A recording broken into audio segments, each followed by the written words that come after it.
Say enkomodie we no e wo say ye pe akwanya bi na ye ne brofum me kan say land sector agencies ni nyina na ye nnuano ma o mo kan ye ho ma ye di adwumadi no ye nyina ye kan ye ho bom na ye be ye nkyerɛkyerɛ no wato asase no to ye no residential ba pesa wudisi would ya sorry and now they get commercial. That's yeah, commercial. Yes. Your free be change of use. Change of use. Now change of use no. A buying so Jumekuo bi a from Land Use and Spatial Planning Authority. You try to take a LUSPA no. Ube who the various MMDAs, okay. Metropolitan, Municipal and District Assemblies. Okay. District Assembly bia obeko bia ye wo tetano ne from town and country planning. Okay. And they from Land Use and Spatial Planning Authority.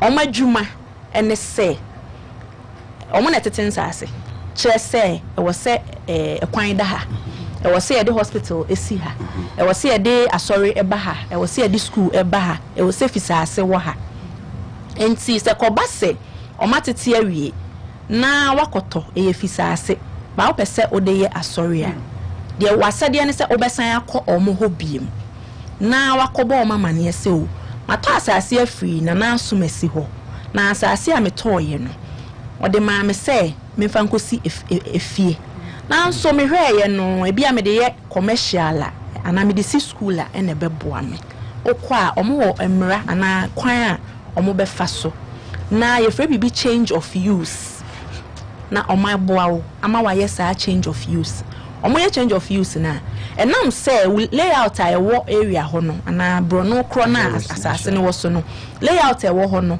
omo deposit wo lands commissioner yen ye di edwuma ne ntino omo be sign a prompt yen na omo be boy yen kokko say oh plot number 1 block K na eye efisase na emom say no niema bi nti ye de akokuma se planning committee yakoje atum say yen sesa no emfa nko commercial use and emfa nko asori ana school omo be yesa ade we amayen enti se ba se wo ba ye ho se wo be register unya problem bia enti se unwo asase ne bia e fisase wo pesa o